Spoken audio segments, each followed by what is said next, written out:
မင်္ဂလာပါရှင် DND Burmese Channel ကနေကြိုဆိုလိုက်ပါရယ်ကျမတို့တွေဟာအလုပ်လုပ်ဖို့ကွန်ပျူတာရှေ့မှာထိုင်လိုက်ပေမဲ့အလုပ်လုပ်မဲ့အစားဖုန်းပို့နေမိတာလူမှုမီဒီယာတွေမျောနေတာ Facebook တွေကဇလန်းတူတွေမျောနေတာနောက်9မိနစ်လောက်ဆိုရင်အလုပ်စလုပ်မယ်ဆိုပြီးတွေးနေတာမျိုးတွေဖြစ်တတ်ပါတယ်အချိန်နေသာကုန်သွားတယ်အလုပ်ကတော့မပြီးပြတ်နိုင်သေးပါဘူးအဲ့ဒါဟာအချိန်ဆွဲနေခြင်းပဲဖြစ်ပါတယ်လူတိုင်းကြုံဘူးကြမှာပါထက်မြက်ပြီးစီးစနစ်ကြနေတတ်တဲ့လူတွေတောင်ဒီလိုအချိန်ဆွဲတာနဲ့ကင်းဘူးကြမှာမဟုတ်ပါဘူးဒါပေမဲ့တမင်အချိန်ဆွဲနေတဲ့လူနဲ့အချိန်မဆွဲပဲလောက်ကင်တဲ့လူကြားမှာခြားနာချက်ကတော့ရိုးရှင်းတဲ့လှည့်ကွက်တစ်ခုပဲလိုအပ်ပါတယ်အဲ့ဒါကတော့2မိနစ်စီးမြင့်ပဲဖြစ်ပါတယ်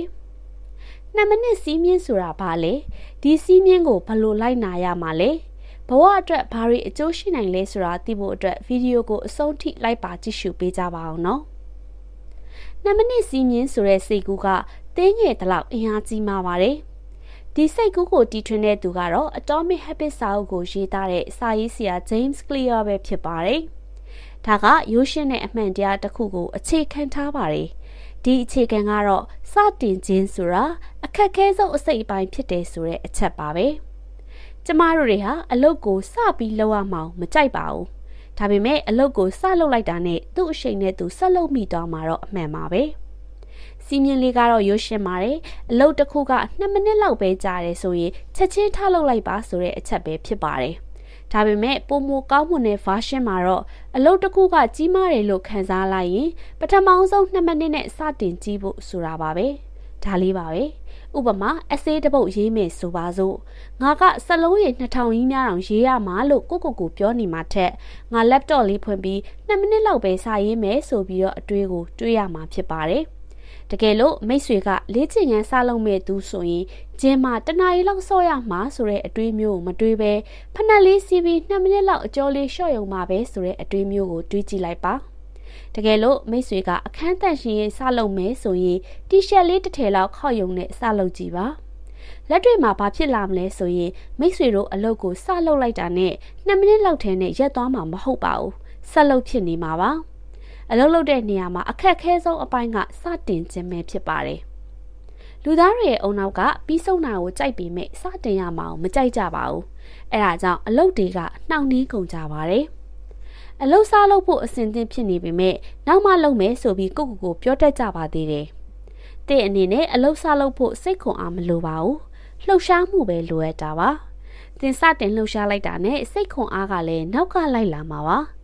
2မိနစ်စီးမြင့်ဆိုတာသင်ရဲ့ပထမခြေလှမ်းကိုစတင်ဖို့ကာထားတဲ့မမြင်ရတဲ့နေရာကိုဖြိုခွင်းလိုက်တာပဲဖြစ်ပါတယ်ဒုံးကျည်တစ်ခုဆိုတာပြန်တန်းဖို့လောင်စာအများစုကိုစပြီးတုံးရပါတယ်ဒါပေမဲ့ပြန်တန်းထွက်ခွာသွားတာနဲ့ချောချောမွေ့မွေ့ဆက်လက်ပြန်တန်းသွားနိုင်ပါတယ်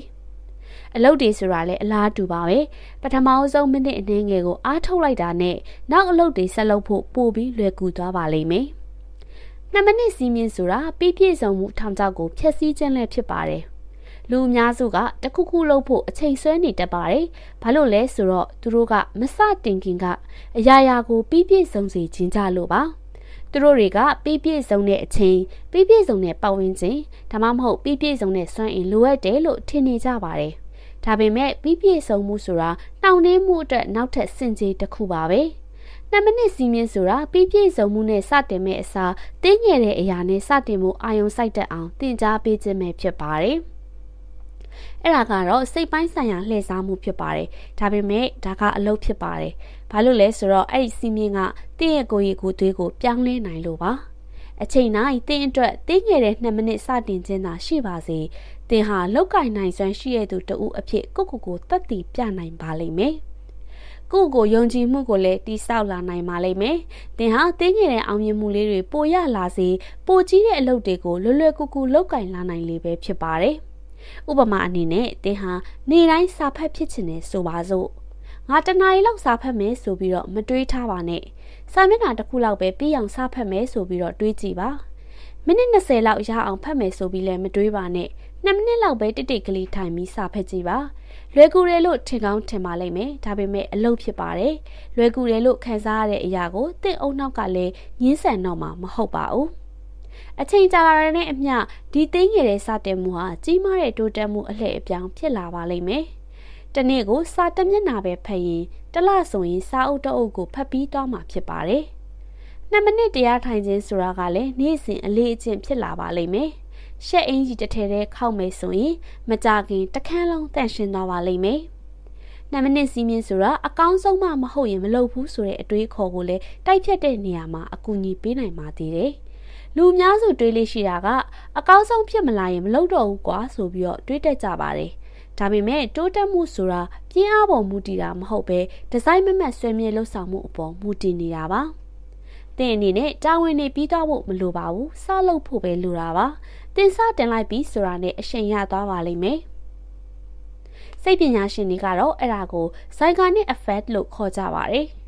လူသားတွေရဲ့စိတ်ကပြည့်စုံသွားတဲ့အရာထက်မပြီးမြောက်သေးတဲ့အလုပ်တာဝန်တွေကိုအမှတ်ရနေတတ်ကြပါတယ်။တင်အနေနဲ့တခုခုကိုစတင်လိုက်ရင်အဲ့ဒီအလုပ်မပြီးမချင်းတင်အောင်နောက်ကအမြဲတွေးတောနေမိမှာပါ။ဆိုလိုတာကတော့တင်စတင်လိုက်တာနဲ့တင်စိတ်ကဆက်လုပ်ဖို့သူ့ဘာသာသူတိုက်တွန်းနေမှာပါ။အဲဒါကြောင့်တင်အနေနဲ့စလုပ်ဖို့ပဲလိုအပ်ပါတယ်။တင်အောင်နောက်ကပြီးစီးသည့်အထိဆက်လုပ်ဖို့တိုက်တွန်းသွားမှာပါ။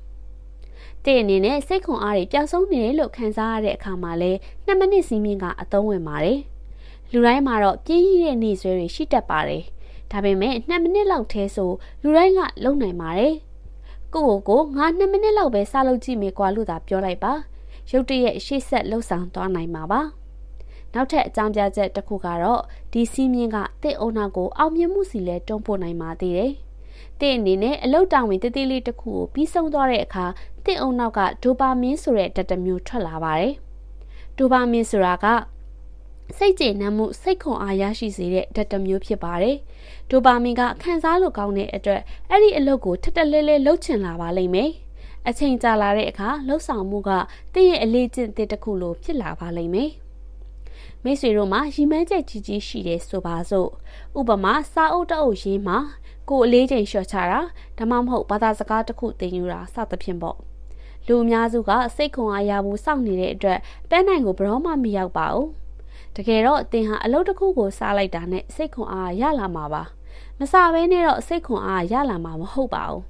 2 မိနစ်စီးမြင့်ဆိုတာတင်းကျယ်တဲ့ခြေလှမ်းတစ်ခုကိုစတင်ဖို့အကူအညီဖြစ်စေပြီးအရှိန်အဟုန်နဲ့တိုးတက်မှုကိုတိဆောက်ပေးပါလိမ့်မယ်ဒါကကွင်းဆက်တုံ့ပြန်မှုလို့ခေါ်ပါတယ်အချို့လူတွေကတော့2 မိနစ်ဆိုတာအပြောင်းလဲတစ်ခုဖြစ်ဖို့လုံလောက်ပါမလားဆိုပြီးစိုးရိမ်တတ်ကြပါသေးတယ်။ဒါပေမဲ့2 မိနစ်စီးမြင့်ရဲ့တကယ်စွမ်းအားကအချိန်ပေါ်မတက်ရောက်ပါဘူး။စိတ်ပိုင်းဆိုင်ရာအပေါ်ပဲတက်ရောက်တာပါ။ဒီစီးမြင့်ကတင့်အောင်နောက်ကိုလောက်ရတာလွယ်ပါတယ်ဆိုပြီးတော့တင်ပြပေးနေတာပါ။တင်ဟာအလုပ်တစ်ခုကိုစလုပ်နိုင်တယ်ဆိုတာကိုသက်တည်ပြပေးနေတာပါ။တင်ဟာအဲ့ဒီအလုပ်ကိုစနိုင်ပြီဆိုတာနဲ့တပြိုင်နက်အဆုံးသက်ကတဘာဝအလျောက်ရရှိလာမှာပါ။အရာရာတိုင်းဟာတင်းငယ်တဲ့စတင်မှုကနေအစပြုတယ်ဆိုတာကိုအမြဲတမ်းအမှတ်ရပါစာအုပ်တအုပ်ရေးဖို့အခက်ခဲဆုံးအပိုင်းကပထမအဆုံးစာကြောင်းကိုရေးဖို့ပါဂျင်တောဖို့အခက်ခဲဆုံးအပိုင်းကဖနှက်ဝတ်ဖို့ပါတင်ယူမှုပိုင်းမှာအခက်ခဲဆုံးအပိုင်းကပထမအဆုံးစာမျက်နှာကိုဖွင့်ဖတ်ဖို့ပါ2 မိနစ်စီးမြင့်ဆိုတာတခုခုလုပ်ဖို့တင့်အတွေ့ကိုလှုံ့ဆော်လိုက်တဲ့တရားတစ်စင်းပဲဖြစ်ပါတယ်ဒါဆိုနောက်တစ်ခါတင့်ကိုတင်အချိန်ဆွဲနေတယ်လို့ထင်ရင်လုံနေတာတွေကိုအကုန်ရက်ပြီးငါ2 မိနစ်ပဲလုပ်မယ်ဆိုပြီးကိုပြောလိုက်ပါဒီလိုပြောတာကရေးရတယ်ဆိုပေမဲ့တကယ်တမ်းအားကောင်းတဲ့အတွေးခေါ်ဖြစ်နေပါတယ်ဘာလို့လဲဆိုတော့2 မိနစ်လုပ်လိုက်တာက2 နာရီစီစဉ်နေတာထက်ပိုကောင်းလို့ပဲဖြစ်ပါတယ်အချိန်ဆွဲတဲ့အလေးအထောက်အားနိုင်နေဆိုတာတင့်ကိုတင်အလုပ်ကိုကြိုးစားလုပ်ဖို့တွန်းအားပေးနေတာမဟုတ်ပါဘူးတင့်အောင်နောက်ကိုတင်းငယ်တဲ့အရာတွေကနေစလုပ်ဖို့လှည့်စားလိုက်တာပါတင်းငယ်တဲ့ခြေလမ်းတွေကကြီးမားတဲ့ရလဒ်ကိုပေးနိုင်ပါတယ်လှုပ်ဆောင်ရတဲ့လုပ်ငန်းစဉ်တွေကလွယ်ကူပါတယ်လို့ခံစားလိုက်ရင်တင့်အောင်နောက်ကဒါကိုရက်ချင်တော့မှာမဟုတ်ပါဘူးဒါဆိုဒီနေ့ကနေစလိုက်ကြရအောင်တင်ဘာတွေလုပ်ဖို့အချိန်ဆွဲနေမိလဲတယောက်ယောက်ကိုစပြန်မှုလားdocument တစ်ခုခုကိုဖွင့်ဖတ်ဖို့လားအခန်းတန့်ရှင်းရင်လုပ်ဖို့လားစိတ်အခြေအနေကောင်းတဲ့အချိန်ကိုမစောင့်ပါနဲ့အတွေးလဲမလွန်ပါနဲ့2 မိနစ်လောက်ပဲအစပြိုးကြည့်ပါနောက်ထပ်လည်းဘ ഹു တုတရစီမဲ့အကြောင်းအရာတွေကိုဆက်လက်တင်ဆက်ပေးသွားမှာဖြစ်တဲ့အတွက်ကျမတို့ရဲ့ DND Burmese Channel လေးကို like နဲ့ subscribe လေးလုပ်ထားပေးပြီးတင်သမျှဗီဒီယိုတိုင်းလက်မလွတ်ပဲကြည့်ရှုနိုင်ဖို့အတွက် notification ခေါင်းလောင်းလေးကိုလည်းနှိပ်ထားပေးပါအောင်နော်ကြည့်ရှုအားပေးခဲ့ကြတဲ့ပရိသတ်တယောက်ချင်းစီတိုင်းကိုလည်းကျေးဇူးတင်ပါတယ်ရှင်